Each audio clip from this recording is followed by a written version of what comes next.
সম্মানিত মায়েরা, গত বছর পরে এই ময়দানে কোরআনের মাহফিল আজকে হচ্ছে।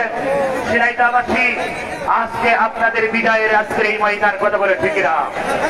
আপনাদের রক্ত বৃথা যায় নাই, আপনাদের ঝিনাইদহের সন্তান আলমগীর হুসাইনের রক্ত বৃথা যায় না, আমার আবু সাইদের রক্ত বৃথা যায় নাই, মুক্তর রক্তের বৃথা যায় নাই, এদেশের হাজার হাজার শহীদের রক্ত বৃথা যাবে না ইনশাআল্লাহ। আগামীর দেশ হবে কোরআনের দেশ, আগামীর সূর্য হবে কোরআনের সূর্য, আগামীর বাংলাদেশ হবে টুপিওয়ালাদের বাংলাদেশ ইনশাআল্লাহ।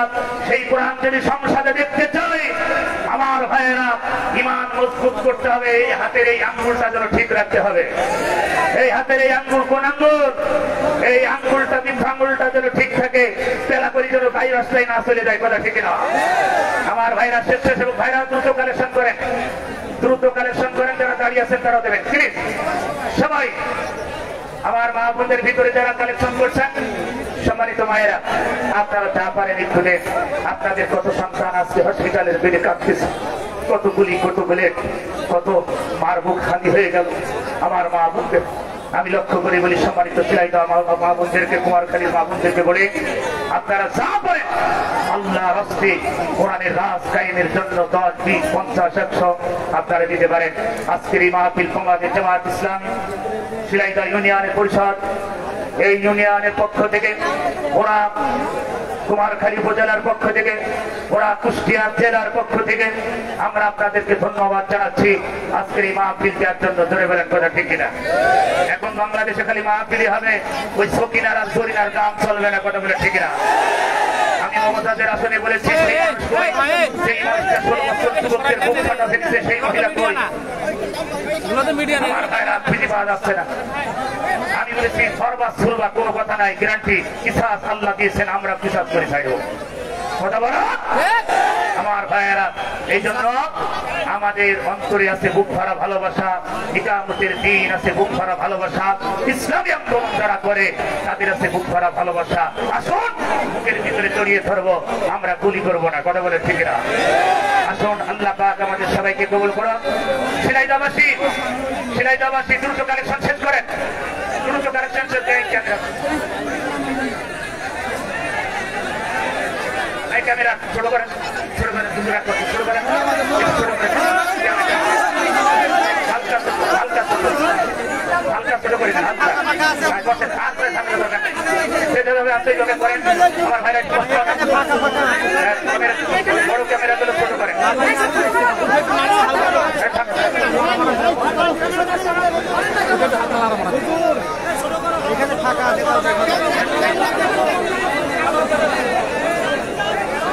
আমার ভাইরা থাক, যে যেখানে আছেন আলহামদুলিল্লাহ।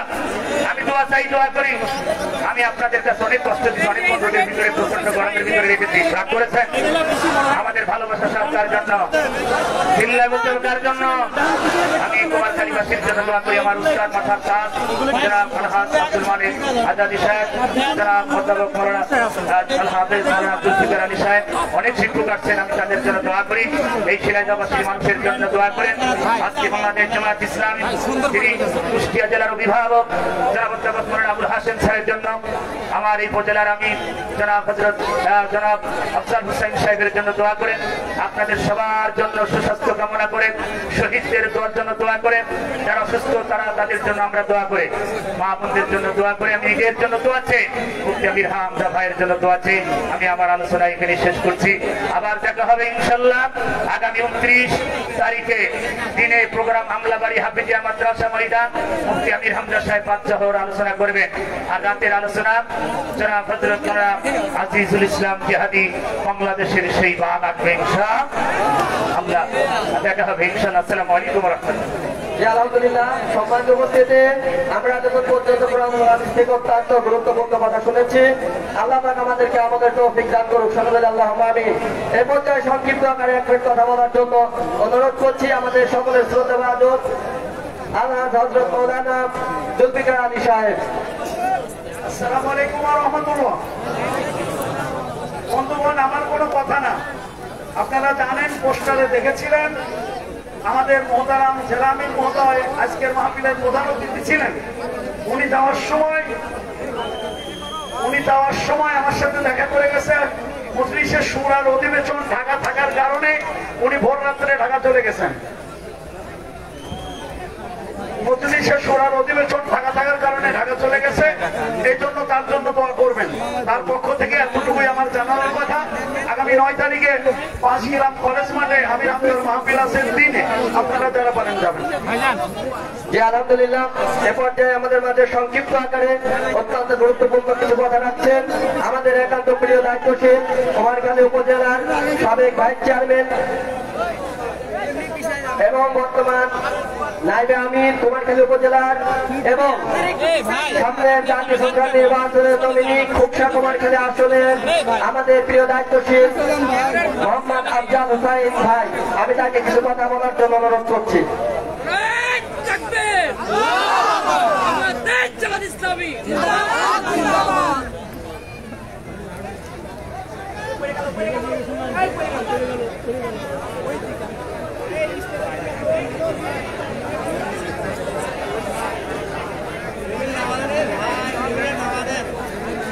আউযু বিল্লাহি মিনাশ শাইতানির রাজিম।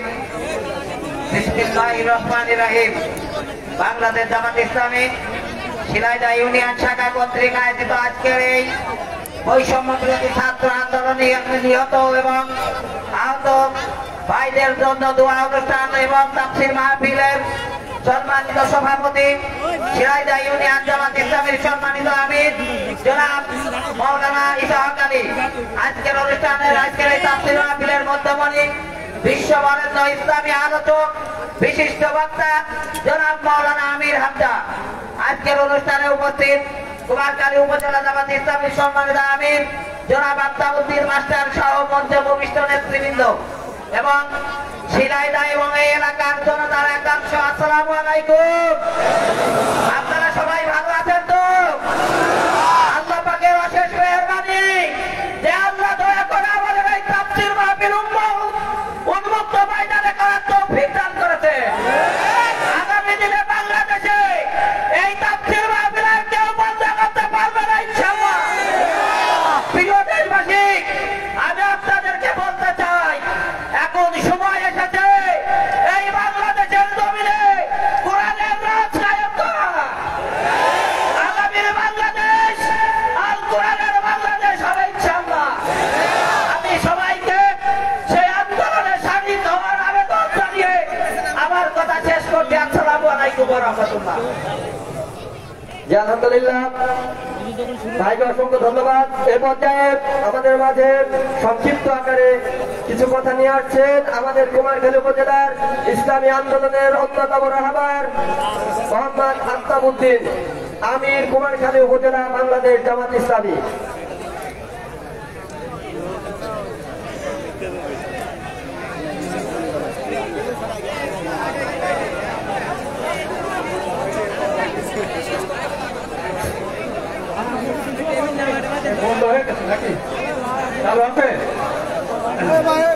আলহামদুলিল্লাহ, আলহামদুলিল্লাহ রাব্বিল আলামিন, আসসালাতু ওয়াসসালামু আলা সাইয়্যিদিল মুরসালিন ওয়া আলা আলিহি ওয়া সাহবিহি আজমাইন। বাংলাদেশ জামাত ইসলামী শিলাইদহ ইউনিয়ন কর্তৃক আয়োজিত আজকের এই বিশাল সমাবেশে উপস্থিত আছেন অত্র ইউনিয়নের সম্মানিত আমির, উপস্থিত আছেন বাংলাদেশ জামাত ইসলামীর কুমারখালী উপজেলা শাখার সম্মানিত নায়েবে আমির জনাব আফজাল হোসাইন, উপস্থিত আছেন গোলাম বিভাগের সম্মানিত সভাপতি জনাব মাওলানা হাফেজ জুলফিকার আলী এবং উপস্থিত আছেন আমাদের এই ইউনিয়নের আমাদের নন্দলালপুর ইউনিয়নের বারবার নির্বাচিত চেয়ারম্যান এবং আরেকজন চেয়ারম্যান আছেন আমাদের মাঝে, আমাদের সাদিপুর ইউনিয়নের সম্মানিত চেয়ারম্যান বয়েন ভাই। আর আজকের এই ওয়াজ মাহফিলের সম্মানিত মধ্যমণি আন্তর্জাতিক খ্যাতি সম্পন্ন আলেমে দ্বীন জনাব মুফতি আমির হামজা এবং উপস্থিত আমার সামনে উপস্থিত দিনদার ইসলাম প্রিয় জনতা, আসসালামু আলাইকুম। আমরা ওয়াজ শুনবো, কথা বেশি নয়, আমি কিছু কথা বলতে চাই না, শুধু এতটুকুই বলতে চাই, আমাদের আল্লাহ পাকের ইচ্ছায় আজকে যে অবস্থা বাংলাদেশে সৃষ্টি হয়েছে এই সমস্ত কৃতিত্ব আল্লাহ পাকের। আল্লাহ পাক আমাদের সুযোগ করে দিয়েছেন, এই সুযোগকে আমরা কাজে লাগাবো ইনশাআল্লাহ। আমাদের কাজ হবে দ্বীনের দাওয়াতকে ঘরে ঘরে পৌঁছে দেওয়া, কোরআনের দাওয়াতকে ঘরে ঘরে পৌঁছে দেওয়া এবং এই কোরআনের কথা শোনাতে দিতে দেয়নি আমাদের বিগত 15 বছর যাবৎ আমাদেরকে এরকম কথা আমরা শুনতে পারিনি কোরআনের কথা।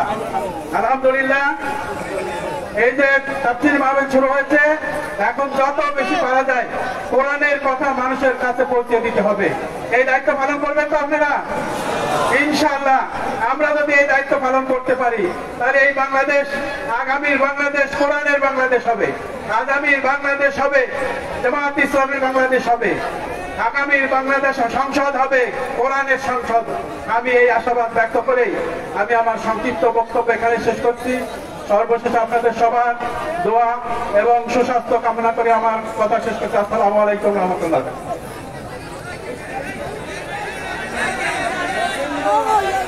সমাজ উপস্থিতি আমাদের মাঝে এতক্ষণ কথা বললেন আমাদের উপজেলা আমির ভাইকে অসংখ্য ধন্যবাদ।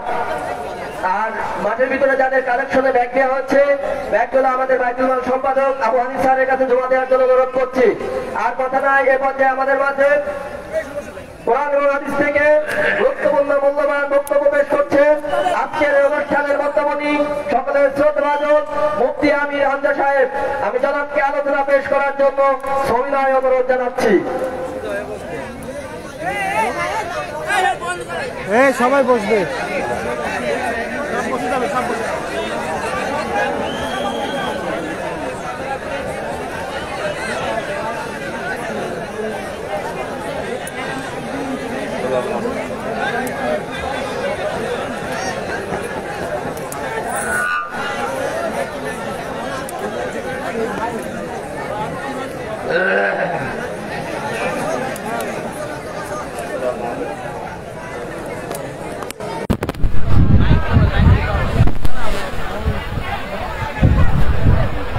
إن الحمد لله والصلاة والسلام على رسول الله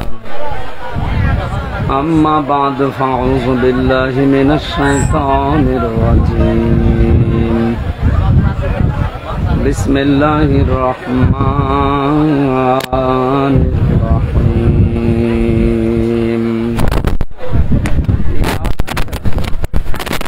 আপনারা জেলা থেকে নিয়ে আসতে পারেন না? দেখি আর কি মারা জায়গা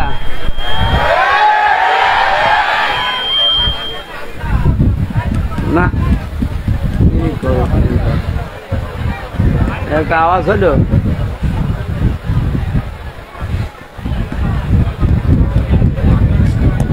ভলিউম বাড়ান। কি করলে এতক্ষণ হলে এখন আপনারা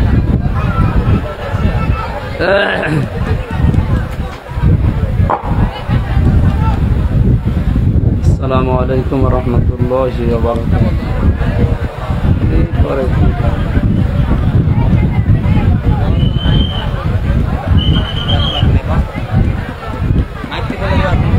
হ্যাঁ উঠে আসেন, আসেন দেখি উঠে আসেন।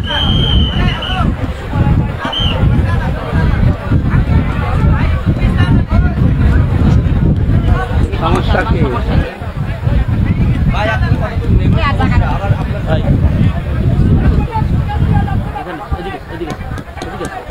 পিছনে হবে না, উঠে আসতে হবে। হ্যাঁ যাও পেছনে যাও।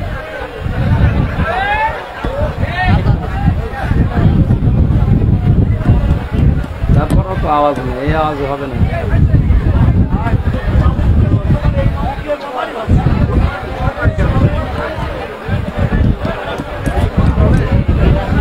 আসসালামু আলাইকুম ওয়া রাহমাতুল্লাহ। কই এভাবে হয় নাকি?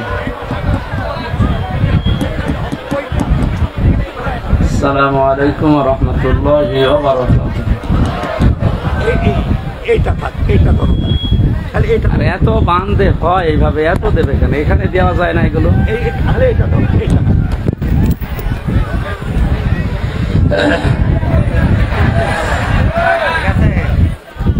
فأعوذ بالله من الشيطان الرجيم بسم الله الرحمن الرحيم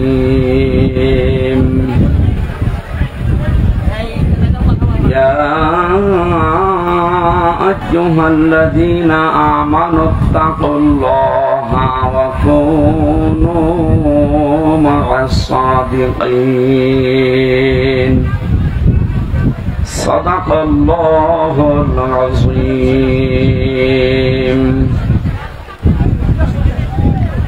عن أبي هريرة رضي الله تعالى عنه قال قال النبي صلى الله عليه وسلم اتق دعوة المظلوم فإنها ليس بينه وبين الله حجاب رواه مسلم وما زادهم إلا إيمانا وتسليما اللهم صل على سيدنا مولانا محمد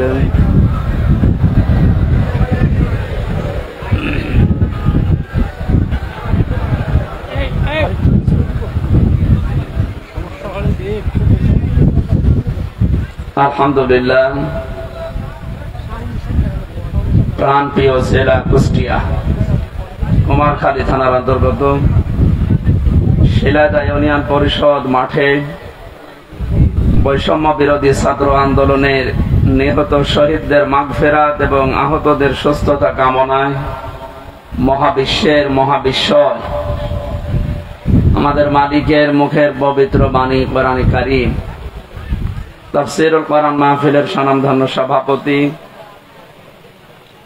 মাহফিলের প্রধান অতিথি শাইখুল মাশায়েখ বাংলাদেশ জামাতে ইসলামী কুষ্টিয়া জেলা শাখার শ্রদ্ধাভাজন আমির জননেতা অধ্যাপক মাওলানা আবুল হাশেম, এতক্ষণ পর্যন্ত যারা আলোচনা রেখেছেন মাওলানা হুসাইন আহমেদ মাহফুজ সহ অনেকগুলো সম্মানিত ব্যক্তিবর্গ আপনারা দেখতে পাচ্ছেন। আমার ডানে বামে অত্র এলাকার যারা সর্বজন শ্রদ্ধাভাজন ব্যক্তিত্ব বসে আছে। আমি একটা একটা করে নাম ধরে দোয়া করলে অনেক সময় লাগবে, এমনিতে আমাদের সামনে সময় খুব কম।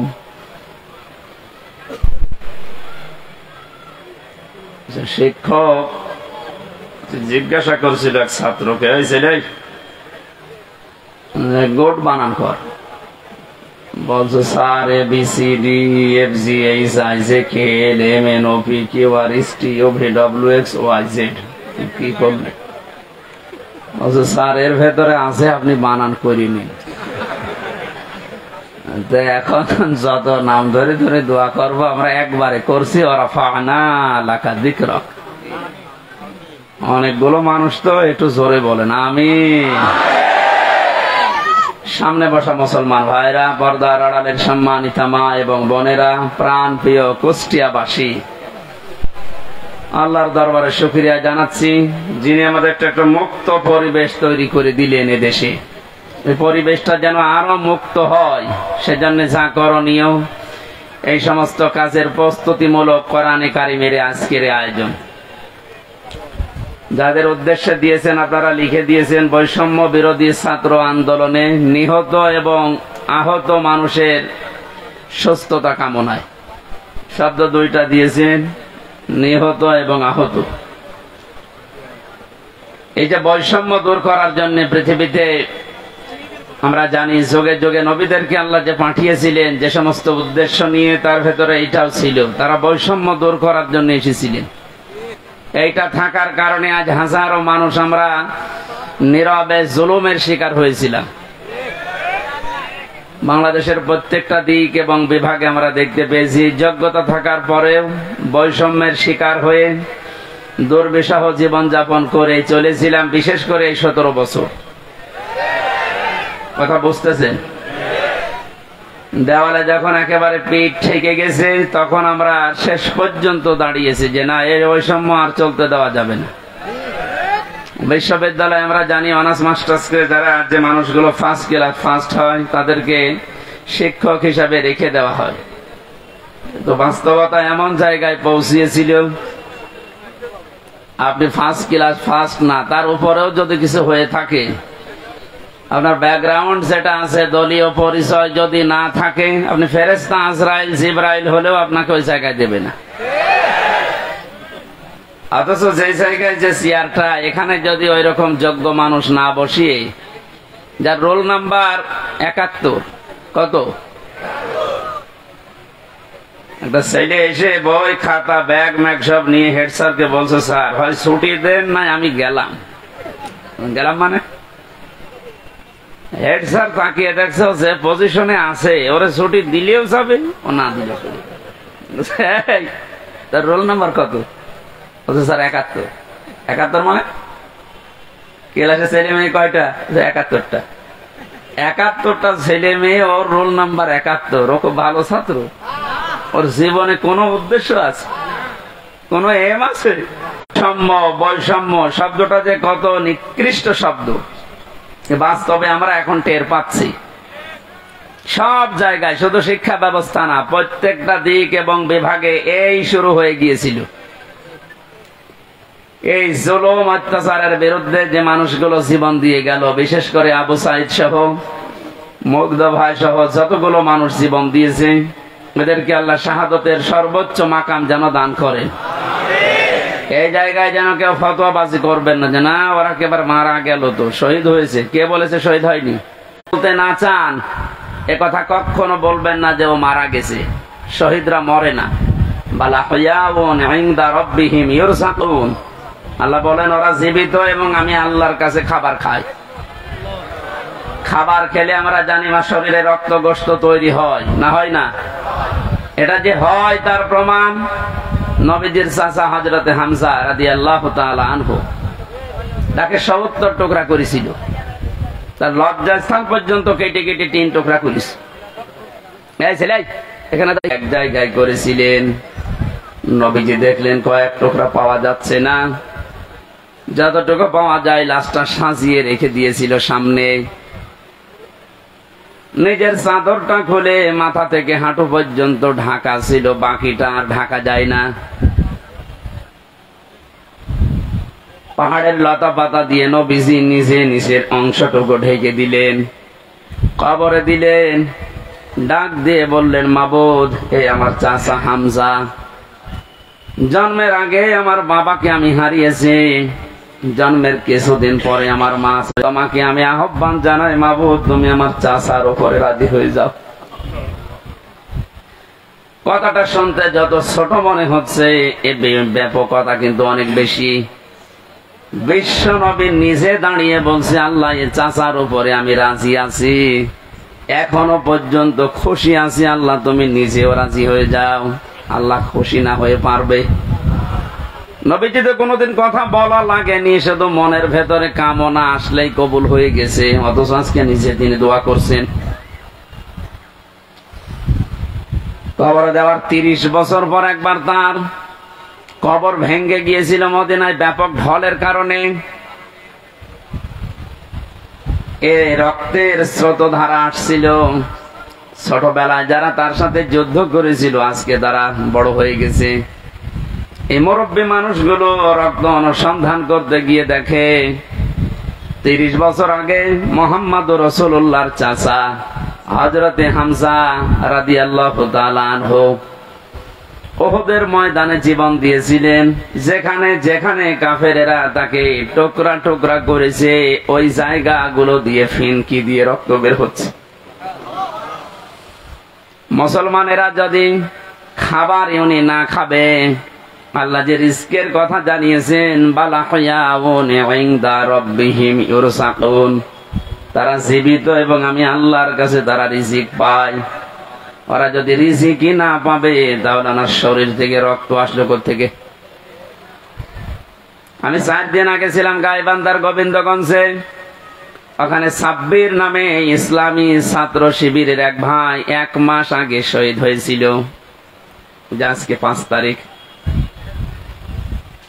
গত মাসের 5 তারিখে শাহাদত বরণ করার পর প্রায় 26 দিন পরে কবরটা ভেঙে গিয়েছিল। যারা আমাকে নিয়ে গিয়েছে তারা বলছে ওই কবরে এখনো পর্যন্ত তাজা রক্ত বের হচ্ছে।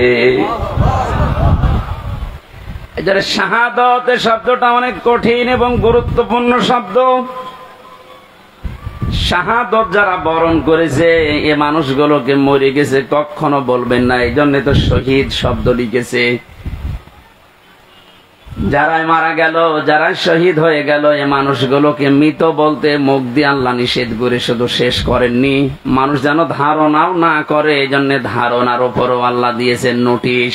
ওয়ালা তাহসাবান্নাল্লাযীনা কুতিলু ফি সাবিলিল্লাহি আমওয়াতা ইলা আখিরি আয়াত। সূরা আলে ইমরানের 169 নম্বর আয়াতের প্রথম অংশে আল্লাহ জানিয়েছেন কোনদিন ধারণাও করবা না যে যারা শহীদ হয়েছে ওরা মারা গেছে। সুতরাং বৈষম্য দূর করার জন্য যারা জীবন দিয়ে গেল প্রায় 1000-এর উপরে ছাত্র ছাত্রী, সবগুলো যেন আল্লাহ শহীদ হিসাবে গ্রহণ করেন, বলেন আমিন। এই শাহাদত বরণ করানোর জন্য যারা ব্যস্ত ছিলেন এ মানুষগুলো প্রত্যেকেই জালেম এবং যারা এর সহযোগী। নবীজি তিরমিজি শরীফের হাদিসে জানিয়েছেন যারা জালেম এবং জেনে শুনে জালেমের সহযোগিতা করে, সাহায্য করে, সাপোর্ট দেয়, ও সঙ্গে সঙ্গে নবীর উম্মত থেকে বের হয়ে যায়। আপনি কি বুঝলেন কি বললাম? এরপরও আমরা দেখতে পাচ্ছি জেনে হোক না জেনে হোক অনেকে উন্মাদনায় উদ্দীপনায় বিভিন্ন কায়দায় আজ জালেমদের এখনো পর্যন্ত সাপোর্ট করে যাচ্ছে, তাদের সাফাই গাচ্ছে। আপনি কিন্তু নবীর উম্মত আর দাবি করতে পারবেন না, যে নবীর উম্মত থেকেই খারিজ হয়ে যাবেন। এই জন্য যারা জালেম এদেরকে এখনো পর্যন্ত সাহস দেওয়ার জন্য যারা বিভিন্ন পথ অবলম্বন করছে। কয়েকদিন আগে দেখতে পেলাম ভিডিওতে একজন বলছে, আপা আপনি ঘাবড়াবেন না, আপনি ঘাবড়ালে আমরা নরম হয়ে যাই। কত বড় শয়তান! চেহারার দিকে তাকিয়ে দেখলাম যে শয়তান তো আমি দেখিনি, যদি দেখতাম মনে হয় ওইরকম হতো। সুতরাং বৈষম্য দূর করার জন্য যখন আন্দোলন হয়েছিল, সফল যখন হয়েছি, এদেশে কোনো বৈষম্য থাকবে না ইনশাআল্লাহ। সংস্কার যখন আরম্ভ হয়েছে, রাষ্ট্র সংস্কারের জন্য আন্দোলন ছিল না? এই কথা বলে না কেন? সংস্কার যখন আরম্ভ হয়ে গেছে অলরেডি, কোন জায়গায় যেন বাদ না থাকে। গত কয়েকদিন আগে আমির জামাত আপনাদের শিলাইদা এসে বলে গেছে না যে সংস্কার যখন আরম্ভ হয়েছে, যারা দায়িত্বে আছে আমরা চাই এনাদের হাতে যেন সংস্কার শেষ হয়। সুতরাং যারা আছেন বেশি দেরি করার দরকার নেই, খুব তাড়াতাড়ি যারা জালেম ছিল এবং জালেমের সহযোগী ছিল একটাও যেন পদে না থাকে। আজকে হলে আর কালকে যাওয়ার দরকার নেই, কারণ এই 1734 জন মানুষ যারা সবচাইতে বেশি জুলুম করেছে এই দেশে চেয়ারে বসে, এই মানুষগুলো আল্লাহর কাছে সব আল্লাহর মামলার আসামি। কেউ বাঁচাতে পারবে না আপনাকে। আমি 3 বছর জেলে ছিলাম, আমার মামলার বাদী ছিল আয়ু ছিল একজন, বাদী ছিল আরেকজন। বাদী ছিল সরাসরি রাষ্ট্র, এই জন্য আমার এত দেরি হয়েছে। তাছাড়া মামলা ওটা যদি সাজাও লাগিয়ে দিত সর্বোচ্চ 3 মাসের বেশি আমার রাখার কথা ছিল না। অথচ গত পরশুদিন আমার মামলা সব পুরা ঠিসমিস করে দিয়েছে, কিচ্ছু নেই, সব শেষ। আমি মনে করলাম জিজ্ঞাসা করে বিচারপতি কাছে, স্যার আপনি তো আগে ছিলেন, 3টা বছর আমার এই মামলা 30 থেকে 31 বার পর্যন্ত উঠেছে, একবারও জামিন দিলেন না। আজকে একেবারে বলছেন যে এর ভেতরে কোনো মাল ম্যাটারেস নেই, কি দেখে বিচার করবো? দা মানুষ তো আপনি একই আছেন আগে থেকে, তো আমার মনে হয় এর কথা বলতে বাধ্য হইতো যে কি করবো, হাত বাঁধা ছিল। কথা বলে না কেন?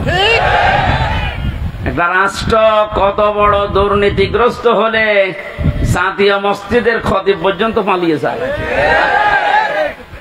এটা থেকে আজ করা যাচ্ছে যে আমরা কোথায় ছিলাম। দেখেন এই লোকটার হাত আজকে খুলে গেছে।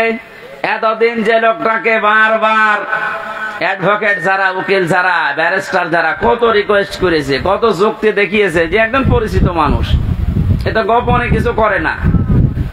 এরপরেও বলেছে না, কিচ্ছু করার নেই, হবে না, যান। মাসের পরে মাস না, 3 মাস, 4 মাস, 6 মাস পরে একটা ডেট দিত এভাবে।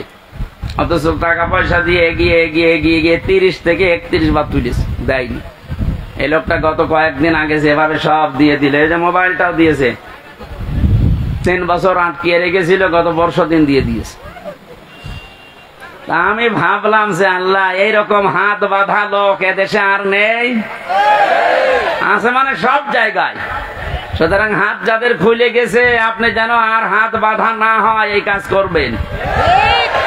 আর যারা দায়িত্ব পেয়েছেন, আপনাদের আহ্বান জানাচ্ছি, সংস্কার খুব তাড়াতাড়ি শুরু করেন, নয়তো মাসে মাসে কিন্তু ইস্যু তৈরি করে ওরা বিশৃঙ্খলা করবে। তৈরি করার চেষ্টা চালিয়েছিল হিন্দুদেরকে দিয়ে, হালে পানি নেয়নি। এক কথা বলছে না কেন? আনসারদের দিয়ে আক্রমণ চালানোর চেষ্টা চালিয়েছে, কিন্তু হালে পানি নেয়নি। 30,000 যদি হয় গোপালগঞ্জে, তা আমরা কি ঘাস কাটছি? এই জন্য বৈষম্য বিরোধী আন্দোলনে যে কথাগুলো ছিল, যে দফাগুলো ছিল, সবগুলোর সাথে আমরা একমত। বিশেষ করে শেষ কথা, যেটা শেষ দফা, এক দফা এসেছিল যে আমরা জালেমের পদত্যাগ চাই। আল্লাহ এই দাবির সাথে আল্লাহ নিজেও ছিলেন। আমার তো মনে হয় শুধু ছাত্ররা না, এদের সাথে আল্লাহ আবাবিল পাঠিয়েছিলেন। আল্লাহ রাব্বুল আলামিন যেহেতু সব কিছু, এটা কি হবে? এই ন্যায় বিচারের জন্যই আমরা আন্দোলন করেছিলাম, কথা বলেন ঠিক কিনা? সুতরাং শহীদ এবং আহত যারা আছে, এখনো হাজার হাজার মানুষ আহত, তাদের সুস্থতা কামনা করছে, কারণ সুস্থতা দেওয়ার একচ্ছত্র মালিকানা আল্লাহ। ঔষধ যদি আপনি একেবারে 24 ঘন্টা খাওয়াতেই থাকেন, আল্লাহর পক্ষ থেকে যদি এটা না আসে, তাহলে আপনি সুস্থ হবেন না। এটা আমরা বিশ্বাস করি। তো ঔষধের কোন ক্ষমতা আছে? ক্ষমতা কার? আরো জোরে, এটা বাস্তবে নিয়ে আসা লাগবে। ইন্নাল্লাহা আলা কুল্লি শাইইন কাদির, সব ক্ষমতার মালিক আল্লাহ। সুতরাং যারা অসুস্থ আছেন, আল্লাহকে আমরা সব ক্ষমতার মালিক মনে করি, বিশ্বাস করি। উনি আমাদেরকে, এই অসুস্থ মানুষদেরকে যেন আবার স্বাভাবিক জীবনে ফিরিয়ে দেন। হ্যাঁ, কিছু মানুষের জীবন স্বাভাবিক হবে না, যাদের চোখ উড়ে গেছে, যাদের পা শেষ হয়ে গেছে। আমি সদর থানার সদর হাসপাতালে গিয়েছিলাম 6 তারিখের পরে। অনেক জনের দেখলাম এমন এমন অঙ্গ নেই যে কিয়ামত পর্যন্ত হায়াত পেলে অঙ্গ আর আসবে না। লজ্জা স্থান উড়ে চলে গেছে একজনের।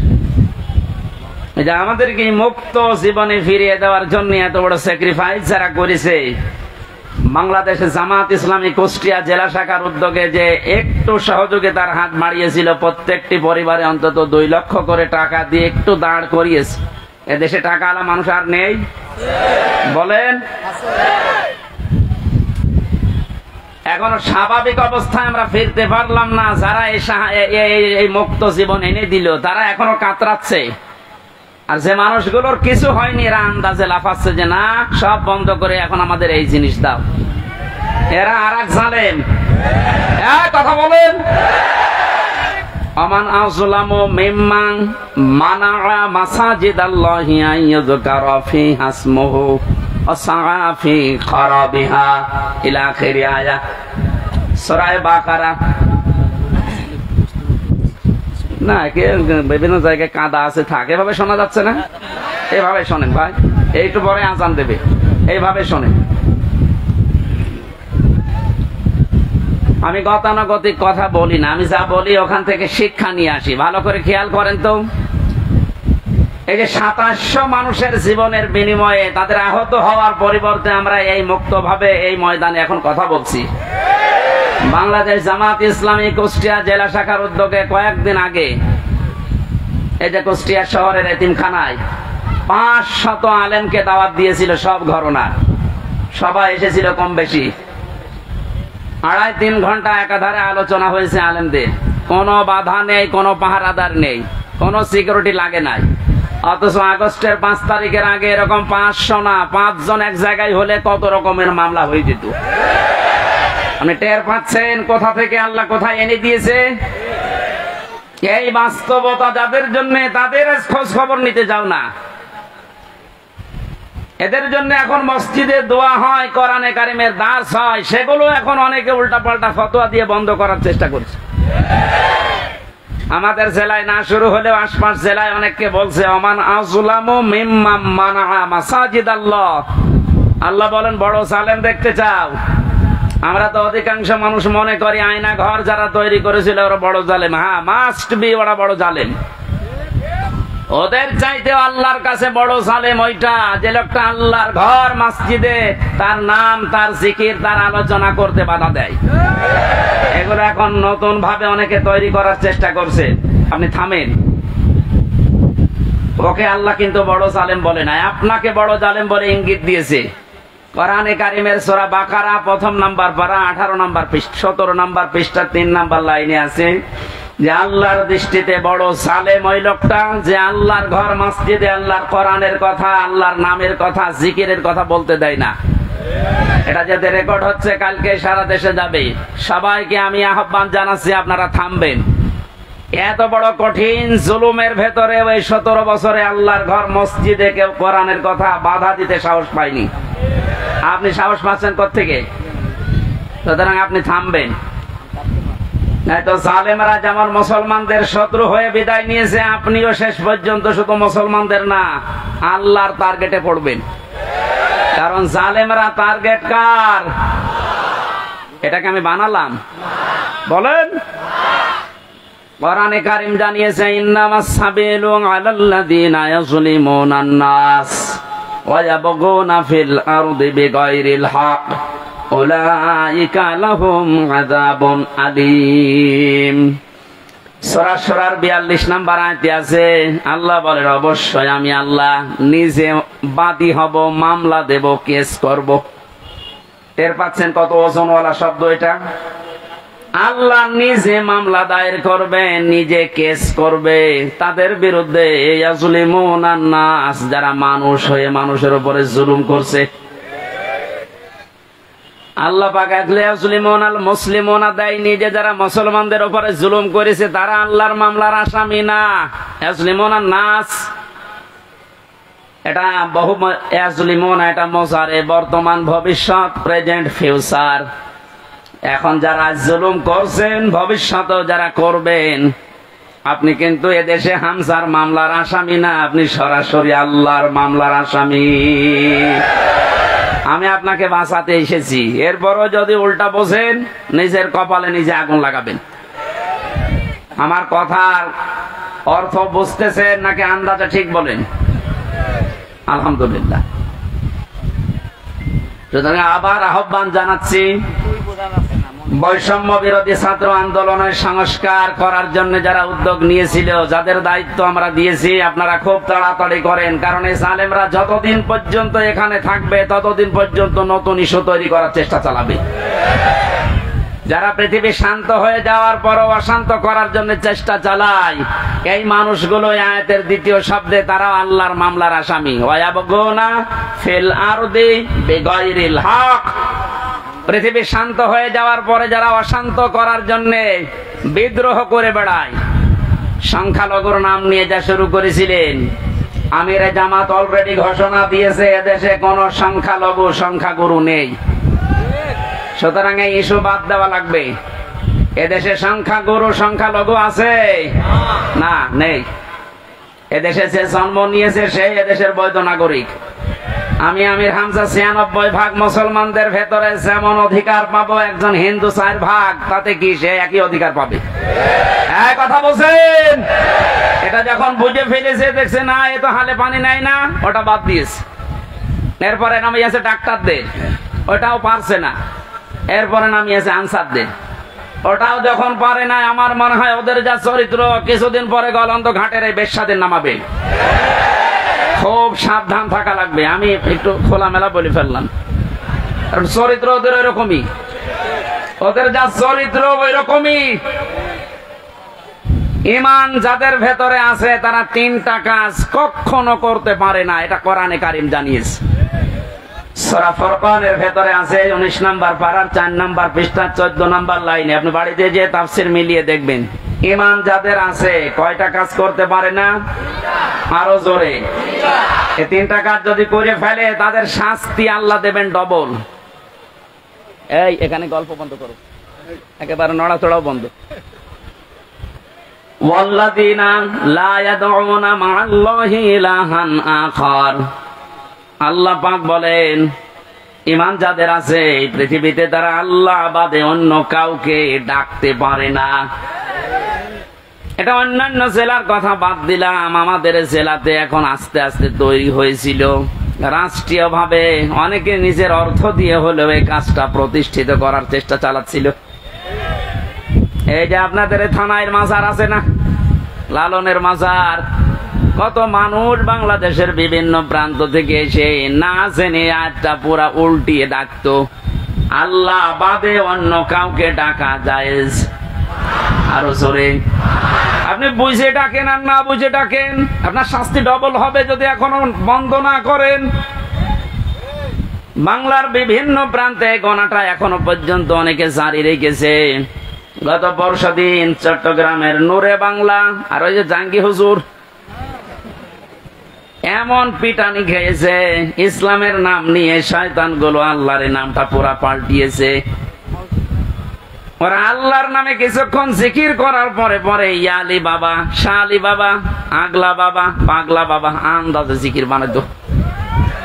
তাহলে কোরআনের আয়াত অনুযায়ী আল্লাহর পাশাপাশি অন্য কাউকেও যারা ডাকে তাদের শাস্তি হবে ডবল। আরো জোরে। কি সুন্দর ভাবে মিলিয়েছে দেখেছেন। কোরআনে কারীম জানিয়েছে ওয়ালিল্লাহিল আসমাউল হুসনা ফাদউহু বিহা ওয়া দারুল্লাযীনা ইলহিদুনা ফি আসমাই ইলা আখিরি আয়া। সূরা আরাফ 9 নম্বর পারার 13 নম্বর পৃষ্ঠার 5 নম্বর লাইনে আছে, এটা 179 নম্বর আয়াত। আল্লাহ পাক বলেন আমি আল্লাহর অনেক সুন্দর সুন্দর নাম আছে, যে নামে পারো আমাকে ডাকো, কিন্তু সাবধান আমার নামের সাথে যারা ইলহাদ করে, আমার নামকে যারা পরিবর্ধন করে দেয়, নামের সাথে উল্টা পাল্টা কিছু জুড়ে ডাকে, তাদের সাথে ডাকবা না। আমি এত গভীরে যেতাম না, শুধু রেকর্ড হচ্ছে কারণে বলছি, সারা দেশে কালকে ছড়াবে। আপনারা সাবধান। ঈমান যাদের আছে তারা যেহেতু তিনটি কাজ করতে পারে না, আর তারা যদি করে ফেলে তাদের কিন্তু ডবল শাস্তি হবে।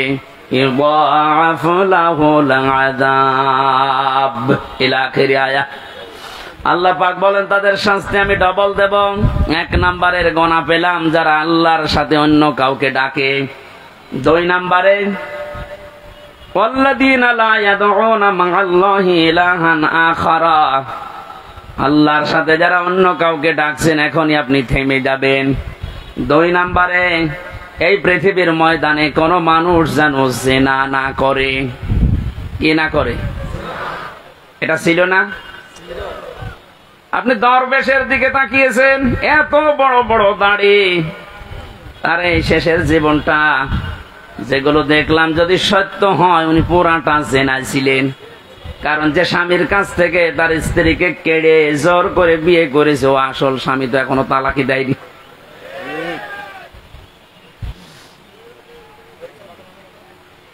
আমাদের সাবধান থাকা লাগবে। আমাদের ঈমান যাদের ভেতরে আছে এরকম কোন গুনাহ যেন আমাদের ভেতরে না আসে।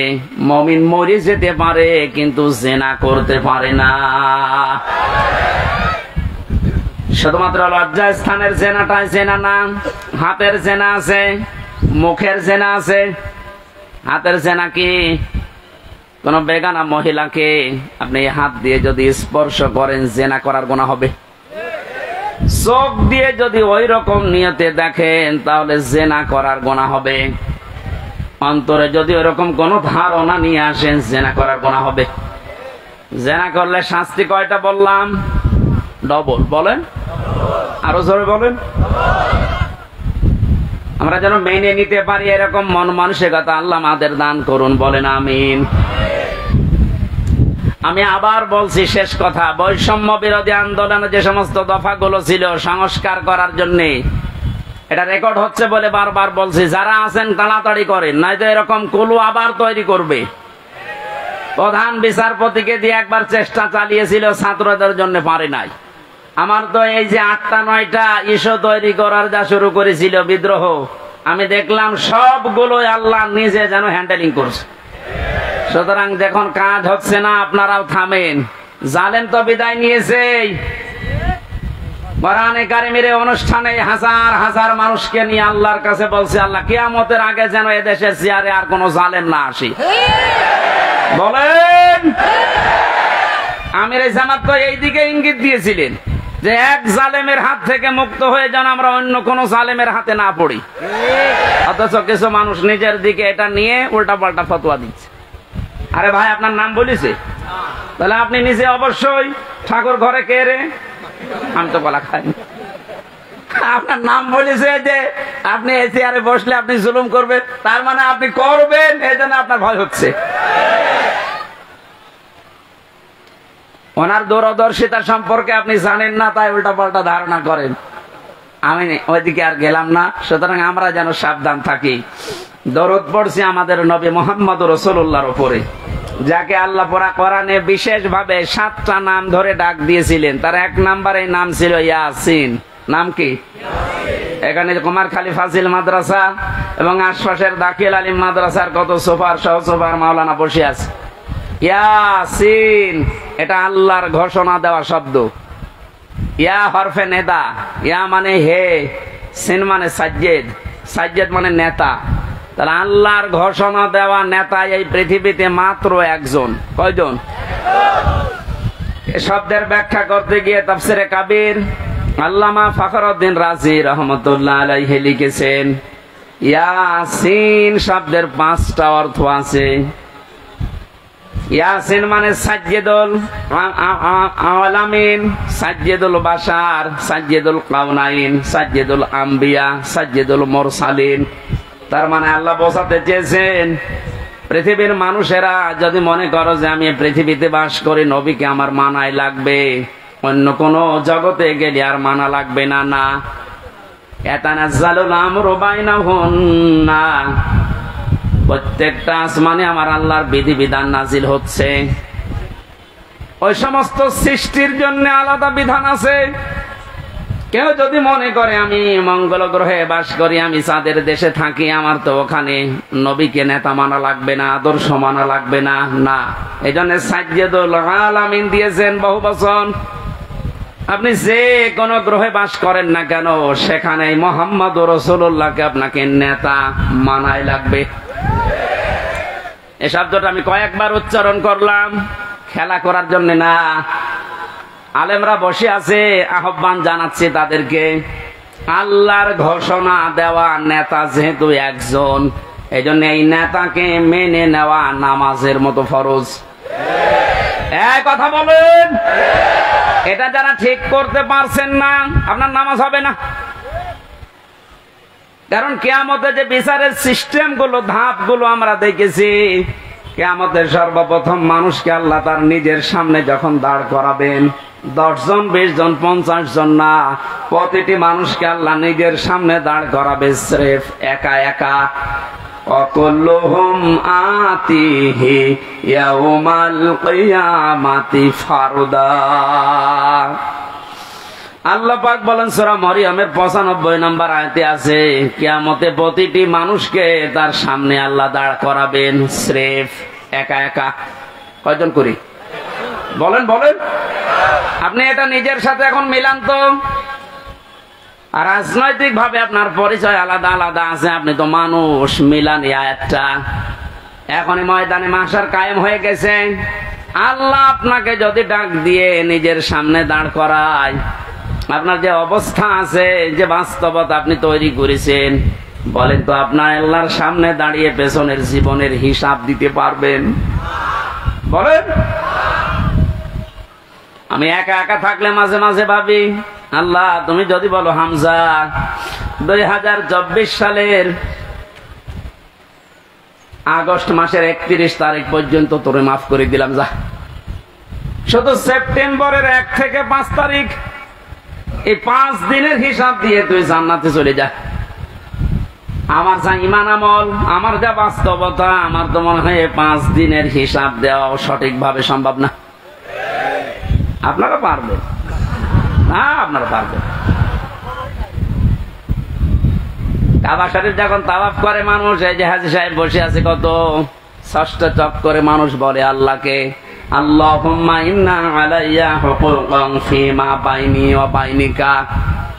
হে আল্লাহ, তুমি আমার মালিক, আমি তোমার গোলাম, দাস, ভৃত্য, সার্ভেন্ট যাই বলেন, এ পরিচয় দিচ্ছে যে তুমি আমার মালিক, আমি তোমার দাস। দাস হিসাবে তুমি আমাকে সব কিছুই তো দিয়ে দিলে, আমাকে নেই থেকে হামজা বানিয়েছো। আমি তো উল্লেখ করার মতো কিছু ছিলাম না, অথচ আজ হামজা হয়ে বসে আছে হাজারো মানুষের সামনে। এখানে অবদান পৃথিবীর কারণে, সব অবদান শুধু তোমার। আমার মা বাবার অবদান আছে কি? তারা শুধু বিছানায় ছিল, এই শেষ। বাকি যা করার নেই থেকে শুরু করে এ পর্যন্ত সব করেছে কে? আরো জোরে। আমার বাড়ি, গাড়ি, নারী, যা লাগে আল্লাহ তুমি সব দিয়েছো আমাকে বান্দা হিসাবে, কিন্তু তুমি যে আমার মালিক, আমার কাছে তো তোমার কিছু পাওনা আছে। গোলাম হিসাবে আমি তোমার কিচ্ছু দিতে পারি নাই। তবে কাবার সামনে আমার 6টা চক্কর চলছে, একটা কথা আমি বলতে পারি, আমার কিচ্ছু নেই দেওয়ার মতো। এই জন্য বলছি, আল্লাহ তুমি আমারে মাফ করে দাও। কিয়ামতের কঠিন এই বিচারের ময়দানে মানুষকে আল্লাহ স্রেফ একা তুলবে, কোনো উপায় নেই এই মাপ পাওয়া ছাড়া। কারণ আল্লাহর বিচারে যদি আল্লাহ অবিচার করে কেউ বাঁচবে? যদি ন্যায় বিচার করে,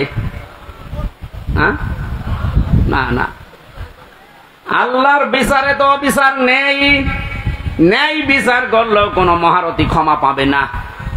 কারণ আল্লাহ ন্যায় বিচার করে যদি বলে শুধু 1 গ্লাস পানির হিসাব দিয়ে যা, আপনি পারবেন না। আল্লাহর বিচার থেকে বাঁচার জন্য একটা পদ্ধতি আছে, যে আল্লাহ তুমি মাফ করে দাও। আল্লাহ যেন এই শেষ পর্যটটা আমাদের জন্য কবুল করেন, বলেন আমিন।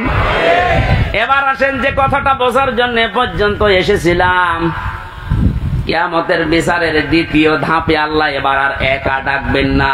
ইয়াউমা নাদউ কুল্লা উনাসিম বিইমামিহিম।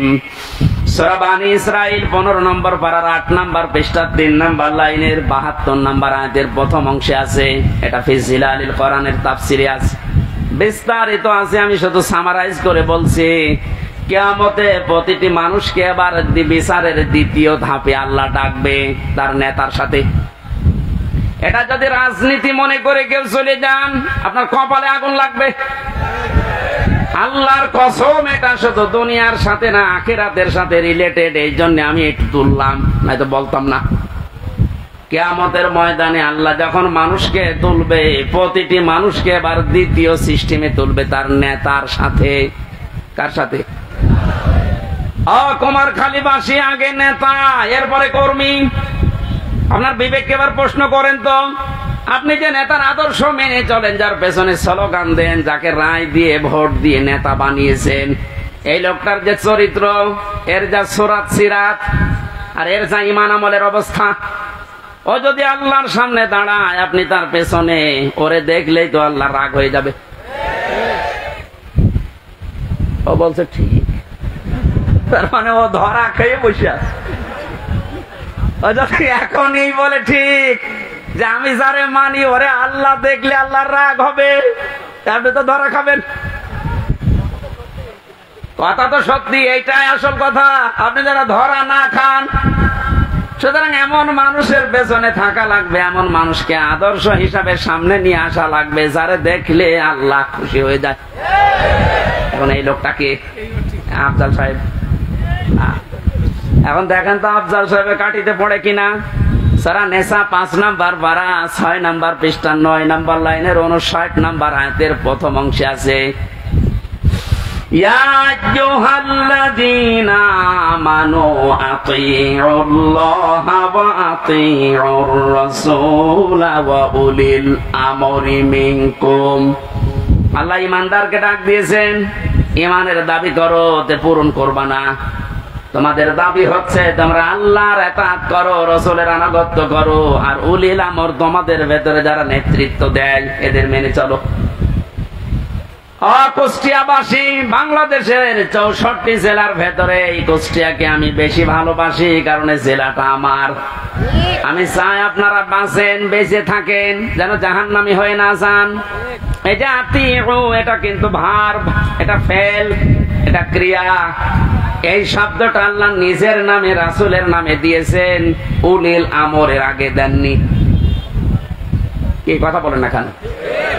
আমি যতগুলো তাফসীর পড়েছি সব মুফাসসির আয়াতের ব্যাপারে ব্যাখ্যা এইটাই লিখেছেন, আল্লাহ রাসূলকে মানা লাগবে, কোনো প্রশ্ন করা যাবে না। কিন্তু আল্লাহ রাসূলের পরে যদি কিয়ামত পর্যন্ত আপনি কাউকে মানতে চান, নেতা হিসাবে নেতৃত্ব দেবে, তাকে যদি মেনে চলতে চান, মাস্ট বি, দেখাই লাগবে এই লোকটা আল্লাহ রাসূলকে মেনে চলে কিনা। আরে এই আয়াতটা বাংলাদেশে আজ কায়েম হয়ে গেলে তো ইসলাম চলে আসে। এক কথা বলে না কেন? আল্লাহ রাসূলকে যে লোক মেনে চলে না, ও আমার বাবা হলে ওরে আমি মানি না। এ কথা মানবেন কারা দেখি? লিল্লাহি তাকবীর। এই দেখেন তো, হাত তোলেনি কে? দেখেন, আলহামদুলিল্লাহ। ঠিক আছে, হাত নামান। ওয়াজ তো হয়ে গেছে, এবার মোনাজাত করে দিই। আবার কি ওয়াজ করবো? এটাই তো, আল্লাহ রাসূলকে যে মানে না সে আমার বাবা হলেও মানি না, তাহলে এদেশে আর কিছু থাকবে? ইসলাম চলে আসবে ইনশাআল্লাহ। আমরা জরিপ দেখতে পাচ্ছি, আগস্টের 5 তারিখের আগে একরকম ছিল, এই আজকে রাতের পাল্টিয়ে গেছে। এই মাত্র 30 দিনে পুরা পাল্টিয়ে গেছে। 16 জন চাইতো এই দেশে ইসলাম রাষ্ট্রীয় ভাবে কায়েম হোক 5 তারিখের আগে। এখন জরিপ যেটা বলছে, এই 1 মাসের ব্যবধানে বাংলাদেশে এখন প্রায় 35 জন মানুষ চাচ্ছে দেশে ইসলাম কায়েম হোক। এটা যদি এভাবে চলতে থাকে, 51 জন যেদিন হবে সেদিন কোন মহারথী আর বাধা দিয়ে ঠেকাতে পারবে না ইনশাআল্লাহ।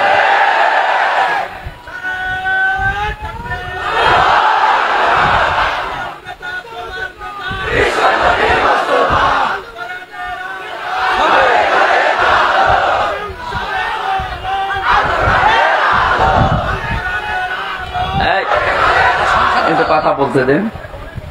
কয়েকদিন আগে সিরাজগঞ্জে ছিলাম, একটা আমি দোকানে ঔষধ নেওয়ার জন্য, আমার মুখ বাঁধা ছিল, বসে আছি।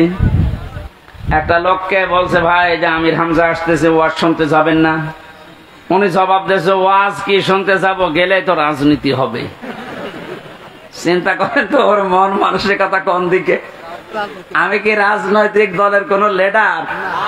এই বলেন, আমি কি ঘোষণা দিয়েছি যে আমি ভোটে দাঁড়াবো? আপনার এত ভয় কেন? রাজনীতি এটা কোরআনের একটা অংশ। 903 জায়গায় আল্লাহ ডাইরেক্ট ইনডাইরেক্ট এই শব্দগুলো দিয়েছে। রাজনৈতিক জীবনে যেন আপনি জাহান্নামে চলে না যান, এই জন্য তো পাহারা দিচ্ছি। এক কথা বলেন। আর আপনি উল্টা বুঝে, না এটা রাজনীতি হবে। রাজনীতি হবে মানে কোরআন বাদ দিয়ে রাজনীতি আছে? কোরআন বাদ দিয়ে যারা রাজনীতি করেছে, তাকান, দরবেশ পর্যন্ত 36,000 কোটি টাকা ঋণ করেছে। যেহেতু কোরআন ছিল না, এই জন্যই তো এত দুর্নীতি। কোন জায়গায় যেন এই দুর্নীতি আর ফিরে আসতে না পারে। আল্লাহ রাব্বুল আলামিন নবীকে ডাক দিয়েছিলেন কয়টা নাম ধরে? 7টা। কয়টা? 7টা নামে ডাক দিয়েছেন পুরা কোরআনে। আর 1 নাম্বারে হচ্ছে ইয়াসিন। সুতরাং আপনি যদি পৃথিবীর কোন জায়গায় বাস করেন, আপনাকে নেতা হিসাবে, আদর্শ হিসাবে মানা লাগবে মুহাম্মদুর রাসূলুল্লাহকে। যদি বলেন না আমি পৃথিবীতে থাকি না, আমি থাকি মঙ্গল গ্রহে, ওইটা কার? বলেন বলেন। এই জন্য মুফাসসির দিয়েছেন সাইয়্যিদুল আলামিন। বহু বছর যেখানেই থাকেন সেখানেই নবীকে মানা লাগবে কিয়ামত পর্যন্ত। আল্লাহ আমাদেরকে, অনেকে বলে যে ইয়াসিন সূরা একবার পড়লে 10 খতম কোরআন শরীফের সওয়াব হয়। হ্যাঁ হয়। এর ভেতরে যে 83টা শিক্ষা আছে, আপনি তো একটাও মানেন না। কিসের সওয়াব হবে আপনার? এর প্রথম শিক্ষা এইটা যে ইয়াসিন আল্লাহর ঘোষণা দেওয়া নেতা। কয়জন নেতা? নেতা বারবার বলছি, মানে রাজনীতি মনে করছেন? এটা যদি রাজনীতি হয়, এইটাই রাজনীতি। বলেন বলেন। মুহাম্মদুর রাসূলুল্লাহ যতদিন পর্যন্ত খাবারের এই ছড়িকে আবু জেহেলের মাথা থেকে আবু বকরের মাথায় নিয়ে আসতে না পেরেছেন, ততদিন তিনি মানুষের মুখে হাসি ফোটাতে পারেননি। খাবার তো একই ছিল, খাবার একই ছিল না, শুধু ছড়িটা আবু জেহেলের মাথা থেকে নামিয়ে আবু বকরের মাথায় তুলে দিয়েছিলেন, হযরত ওমরের মাথায় তুলে দিয়েছিলেন। সিস্টেম একই ছিল, মানুষও এক, খালি পাল্টিয়েছে ছড়িটা।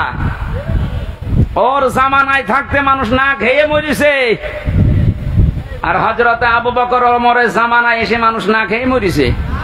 আমরা তো এইটাই চাই কোরআন দিয়ে, কথা বলেন না কেন? আল্লাহ ঘৃণিত করে দেন যে মানুষগুলো সীমা ছাড়িয়ে যায়, তাদের বসবাসের জায়গা পর্যন্ত আল্লাহর কাছে ঘৃণিত। এটার বাস্তব প্রমাণ হচ্ছে আবু জেহেলের বাড়ি। কাবা শরীফ তাওয়াফ করার পরে আমি যখন উপরে গেলাম, দেখলাম আমার পেটে ব্যথা করছে। পুলিশকে ডাক দিয়ে বললাম, ভাই এতক্ষণ তো ভালো ছিলাম, এখন পেটে ব্যথা করছে মানে? পুলিশ তার আমার ভাষা বোঝে নাই, আমার বলছে ইয়া হাজি আল হুজ্জাত আয়না বিলা দোকান।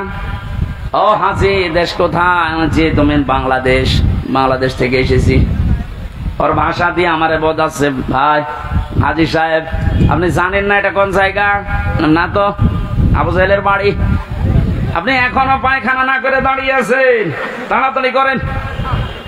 সত্যি কথা বলছে, পায়খানা করে দেখি পেটের যে ব্যথা ছিল সব ভালো হয়ে গেছে। আল্লাহ আমাকে জানাতে চেয়েছে, হামজা 4.5 লাখ টাকা খরচ করে আসলে ওই সময় 16 সালে, এখনো পায়খানা না করে দাঁড়িয়ে আছো, তাড়াতাড়ি করো। ওর বাড়ি পর্যন্ত আল্লাহ এত ঘৃণিত, এত নিন্দিত বানিয়েছে। জায়গাটা কিন্তু দামি জায়গা, কাবার পাশে। এমনকি নবীজির বাড়ি ওর বাড়ি থেকে, কাবার থেকে আরো দূরে ছিল, কারণ কাবার পাশে আবু জেহেলের বাড়ি, এরপরে নবীর বাড়ি। কাবার পাশে যতগুলো জমি জায়গার দাম বেশি না কম বলেন? শুধু জালেমের বসবাস হওয়ার কারণে আল্লাহ আন্তর্জাতিক টয়লেট বানিয়ে দিয়েছে। তাম দুনিয়ার মানুষ এই কাজ করে। কি আমি এতক্ষণ কি বলছি? এদেশে যারা জুলুম করেছে তার জায়গা জমি বাড়ি ঘর যত দামি হোক, এটা আল্লাহর কাছে এখন ঘৃণিত। কারণ দেখবেন মুজদালিফা থেকে যখন মানুষ যায়, একটা জায়গা আছে খুব তাড়াতাড়ি হাঁটে, কারণ এটা গজবের জায়গা। জালেমদের জায়গাগুলো এত বেশি ঘৃণিত, নিন্দিত, এত বেশি অপমানকর হয়ে যায় আল্লাহর কাছে, আল্লাহ ওইটাকে পর্যন্ত আর পছন্দ করে না, ওখানে জালেম থাকতো তাই। সুতরাং বাংলার কুষ্টিয়া জেলা সহ যত জায়গায় জালেমের বসবাস ছিল, আহ্বান জানাচ্ছি যারা দায়িত্বে আছেন এই জায়গাগুলো ইন্টারন্যাশনাল পায়খানা বানিয়ে দেন। একটু বেশি বলে ফেললাম? না বেশি হয়নি, কম হয়েছে। কারণ এই জায়গা থেকেই তো ইসলাম মানবতা ধ্বংস করার জন্য ওখানে বসে বসে দুর্বিসন্ধি করতো। কুষ্টিয়া এরকম জায়গা ছিল না, যেখানে যেখানে ছিল ধ্বংস করা না হয়, ওটা স্মৃতি হিসাবে রেখে দেন। সারা বিশ্বের মানুষ আসবে, মানুষ যেন জানে যে এই পৃথিবীর ময়দানে বাংলাদেশ নামে একটা দেশ ছিল, সেখানে একটা জালেম ছিল। মানুষ কত কঠিন হৃদয়ের হলে আয়না ঘর বানাতে পারে, আমার মাথায় আজও ধরে না। আমান আজমের ঘোষণা শুনেছেন কয়েকদিন আগে? একটা মানুষ কত বড় কষ্ট পেলে কথাগুলো বলতে পারে বলেন? জীবনও করবে না। আপনি ওই জায়গায় পৌঁছাননি তাই বুঝতেছেন না। আমি মাত্র কয়েকদিন ছিলাম মাটির নিচে।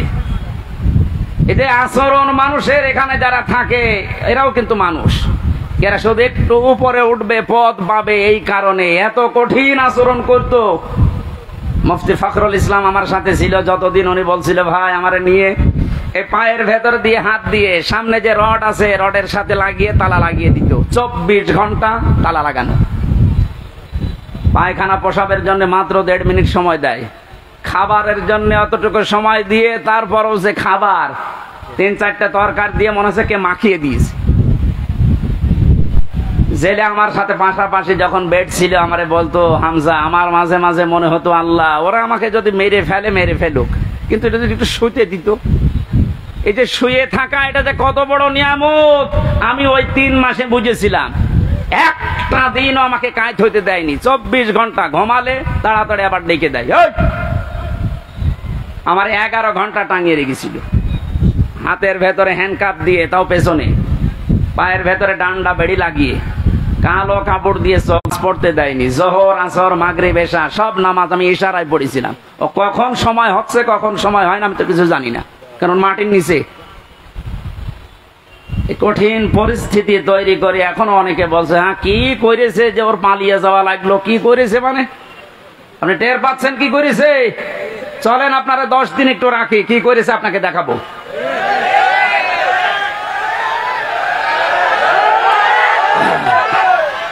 এই জন্যই তো জালেমের বিরুদ্ধে হামজার মামলা না, মামলা কার বলেন?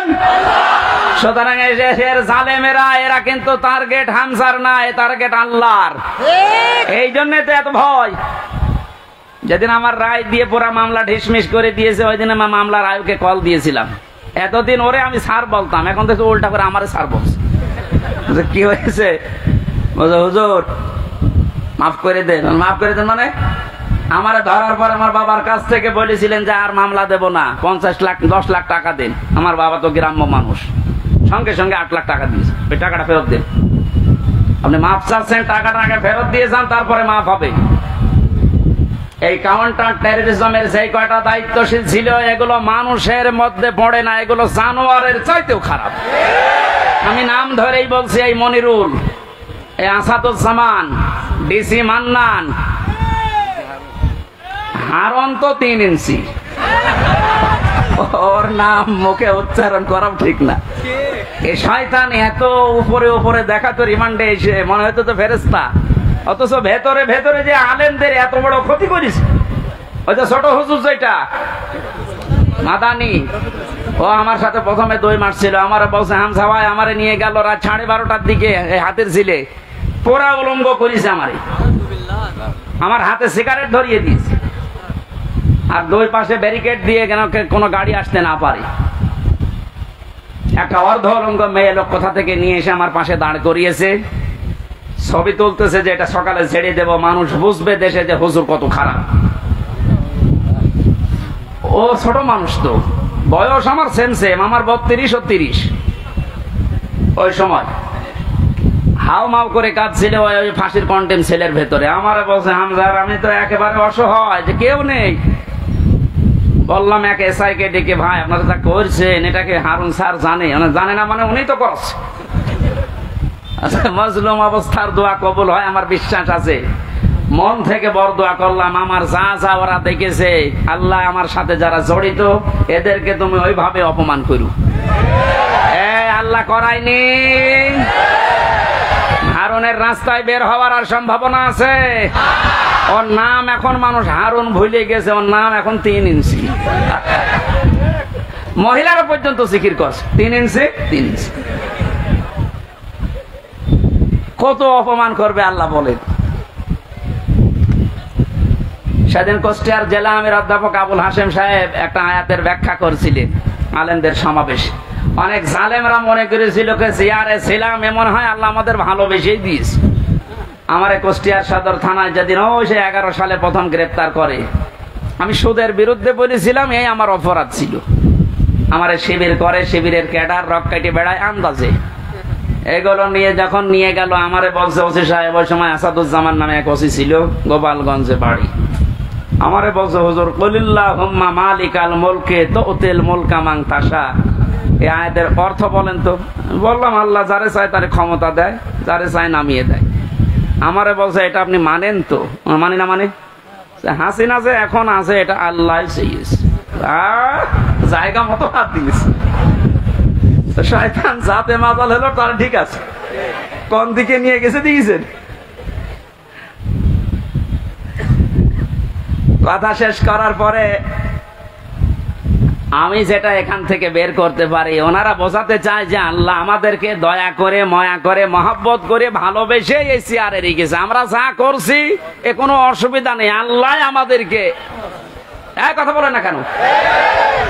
সূরা আলে ইমরান 4 নাম্বার পারার 12 নাম্বার পৃষ্ঠার 7 নাম্বার লাইনের 178 নাম্বার আয়াতে আছে, ওয়ালা ইয়াহসাবান্নাল্লাযীনা কাফারু আন্নামা নুমলি লাহুম খায়রুল লিআনফুসিহিম ইন্নামা নুমলি লাহুম লিয়াজদাদু ইসমা ওয়া লাহুম আযাবুম মুহিন। ঠিক আছে। আল্লাহ পাক বলেন কাফেরেরা ধারণা করে যে ক্ষমতার চেয়ারে বিত্ত বৈভব টাকা পয়সা অর্থ সম্পদ আল্লাহ আমাদেরকে দিয়েছে ভালোবেসে মহাব্বত করে। আল্লাহ পাক বলেন না, এগুলো এদেরকে দিয়েছি এদের পাপ যেন পরিপূর্ণ হয়ে যায়। পরিপূর্ণ হয়েছে না হয়নি? হয়েছে বলে আল্লাহ আয়াতের শেষে দিয়েছেন লাহুম আযাবুম মুহিন, তাদের জন্য আমি অপমানজনক শাস্তির ব্যবস্থা করে রেখেছি। এদেশে আলেমদের বিরুদ্ধে যারা সোচ্চার ছিল সবচাইতে বেশি এই কালামানিক, এত বড় অপমান আল্লাহ করেছে, ওর বিসি পর্যন্ত আউট করে দিয়েছে। ওদের একটা অংশ থেকে যেন ডাবিং করে বলছে ওরা আমার বিসিতে মারলো কেন? আর কি অপমান হবেন আপনি? তো এখন যে অবস্থায় আছে আমার মনে হয় ওর মরে যাওয়া ভালো। কথা বলেন। এজন্য আহ্বান জানাবো, যাদের নেতা ঠিক নেই, আদর্শ ঠিক নেই, আপনি ফিরে আসেন। আপনি কিন্তু জাহান্নামে যাচ্ছেন। আপনি যাই ভুল বোঝেন আর মনে করেন। আল্লাহ আপনাকে হেদায়েত দান করুন, আমিন। সূরা তাওবার 119 নম্বর আয়াতটা আমরা পড়েছিলাম। কোন সূরা? এর নামকরণ, শানে নজুল, ঐতিহাসিক প্রেক্ষাপট এবং বাস্তব 9টা শিক্ষা আছে আয়াতের। এবং এখান থেকে তাফসীর আকারে যে কথা বলতে আরম্ভ করব, এখন কি সময় পাবো? তো আজকে মাহফিল আছে ত্রিমোহনীর পাশে, ত্রিমোহনী কুষ্টিয়া ত্রিমোহনীর পাশে। রাত্রে এসার পরে আমি উঠবো, আমার মনে হয় তাফসীর আকারে ওখানে কথা বলবো। আজকে আমাদের আব্দুল গফুর সাহেব আছে প্রধান অতিথি, ওখানে আপনারা দাওয়াত দিয়ে গেলাম, যাবেন। খুব সংক্ষেপে করছি। ইয়া আইয়ুহাল্লাযীনা আমানু, আল্লাহ ইমানদারকে ডাক দিয়েছেন। আমরা ইমানদার না বেঈমান? আমাদেরকে আল্লাহ ডাক দিয়েছেন ইত্তাকুল্লাহ, আমাকে ভয় করো। আল্লাহকে ভয় করলে 9টা ফল পাওয়া যায় দুনিয়ায়, আখিরাতে পাওয়া যায় 27টা। এই বিষয়ের উপর আজকে আমরা ওখানে কথা বলছি। আকুনু মা'আস সাদিকিন, তোমরা সত্যবাদীদের সঙ্গে থাকো কাজে এবং কর্মে। আল্লাহ রাব্বুল আলামিন বাস্তবে আয়াতটা আমি খুব ব্যাখ্যা করার জন্য সময় না পাওয়ার কারণে দুঃখিত। আগামীতে যেহেতু আজকেই এশার পরে ওখানে যাবেন, কোন মা'আস সাদিকিনের উপরে কথা বলবো ইনশাআল্লাহ। আল্লাহুম্মা আমিন। লা ইলাহা ইল্লা আনতা সুবহানাক ইন্নী কুনতু মিনাজ জালিমিন। আল্লাহ তাআলা তোমার কোরআনে কারীম থেকে প্র্যাকটিক্যাল লাইফে আমল করার তৌফিক দাও। এদেশটা বহু মানুষ তো চালিয়েছে, আমরা দেখলাম। কোরআন দিয়ে চললে কেমন দেখা যায় এখনো দেখি নাই। এটা দেখে মরার তৌফিক আমাদেরকে দান করো রব্বুল আলামিন। বহু কষ্ট করে আয়োজন 15-17 বছর পরে যুবকের আঞ্জাম দিয়েছে। মুক্ত পরিবেশে মুক্ত জীবনে তোমার কোরআনের কথা শুনতে পাওয়া, বলতে পারা কত বড় নিয়ামত এখন আমরা টের পাচ্ছি। এই নিয়ামত যখন আমাদেরকে দিয়েই দিয়েছে আল্লাহ, কিয়ামতের আগে যেন দেশে কোনো জালিম আর আসতে না পারে। এই সন্তানদেরকে যে মাটা পেটে নিয়েছে, মায়ের পেট তুমি ধন্য করে দাও। মা বোনদেরকে পর্দায় থাকার তৌফিক দাও। কোরআনের এই কথাগুলো সহজ সরল ভাবে আমার বান্দা তোমার বান্দা বান্দীদেরকে মেনে চলার সুযোগ দাও। মরণ আসলেই তুমি আমাদের মুখে বের করে দিও।